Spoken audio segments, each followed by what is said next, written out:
quand tu parles de ton fils, quand tu l'emmènes au parc, que tu lui laisses l'opportunité de s'arrêter, de toucher, d'expérimenter, de regarder, est-ce que tu fais référence à ce que tu appelles la motricité libre? Ah ouais, j'adore ça, mais il est trop informé.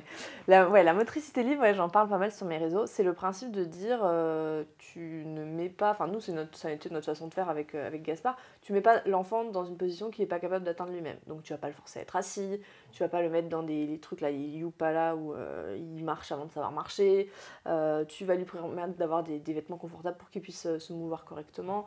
Et nous, c'était de dire, bah voilà, qu'il prenne confiance en fait dans son corps, dans sa motricité, que petit à petit il arrive, tu vois, à faire les choses par lui-même, Qui se découvre, qui se découvre. que, Exactement, que vous ne lui imposiez pas. c'est ça.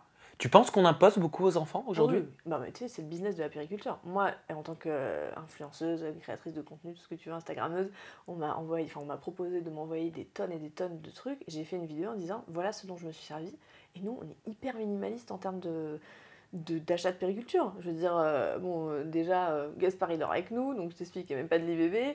Il y a eu un lit aussi quand il était tout petit, parce que voilà, c'était un lit collé à notre lit, voilà, mais maintenant qu'il est grand, on est tous au sol à la japonaise par terre. Il n'a pas de biberon parce qu'il est allaité.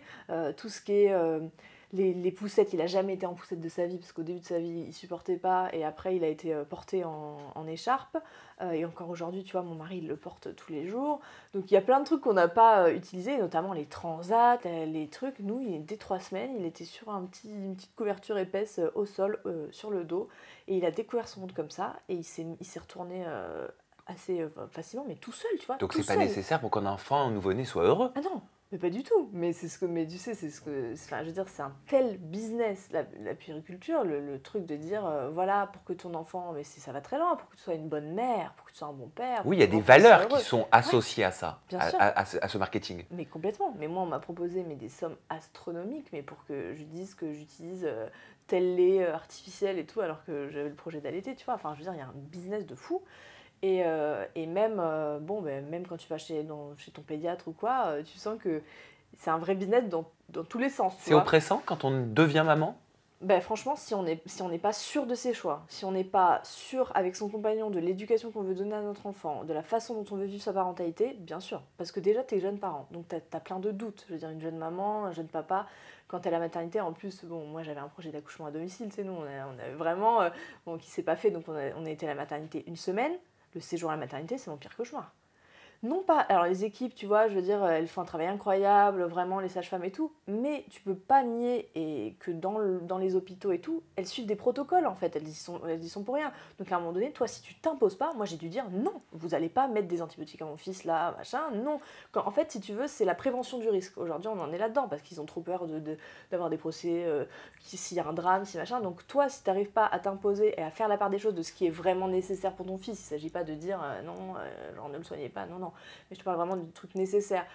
Voilà, la motricité libre pour y revenir. Est-ce que là, je pense que c'est nécessaire d'investir dans tel truc, tel truc? Est-ce que ça va le rendre plus heureux? Est-ce que ça va l'aider à s'épanouir?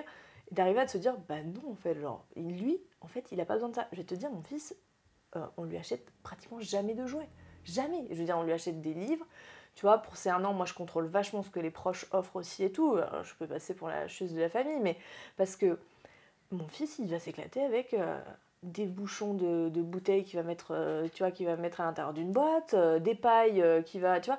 Je veux dire, un enfant, ça s'amuse d'un rien. Et il s'amuse beaucoup plus avec des cailloux à mettre dans un arrosoir que le truc qui fait de la musique, du machin et tout. Donc nous, on a été dans cette philosophie-là, de dire, ok, bah là, la motricité libre, en l'occurrence, on te fait confiance. Et il a marché 11 mois, il s'est retourné très vite, il s'est assis, enfin je veux dire, il n'y a jamais eu de problème, tout s'est bien déroulé. Et aujourd'hui même, on est allé plus loin, tu vois, au parc par exemple, on ne l'a jamais mis en haut d'un toboggan avant qu'il sache monter de lui-même sur ce toboggan. Mmh.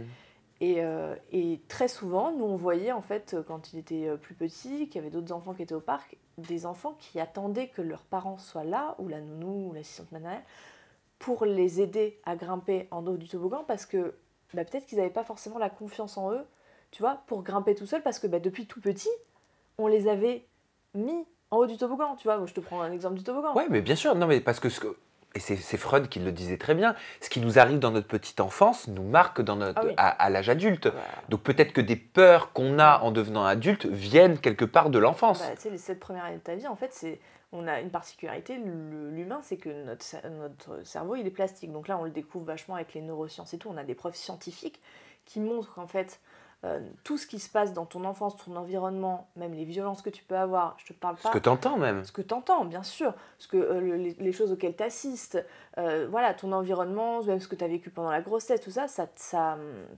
vraiment, ça te forme pour plus tard et pour l'adulte que tu deviens. Donc moi, c'est pour ça que c'est un sujet qui me passionne, parce que pour moi, si tu veux, c'est un truc même sociétal. Pour moi, aujourd'hui, les adultes que nous sommes, tu vois, et on peut pas dire pour moi qu'on est soit dans une société d'adultes 100% sains, voilà, je me dis, tout ça, d'où ça vient? Et en fait, ben pour moi, ça vient aussi de ça. Ça vient aussi de l'enfance et ça vient aussi du fait qu'on est dans une société où on ne laisse pas le temps aux enfants d'être des enfants.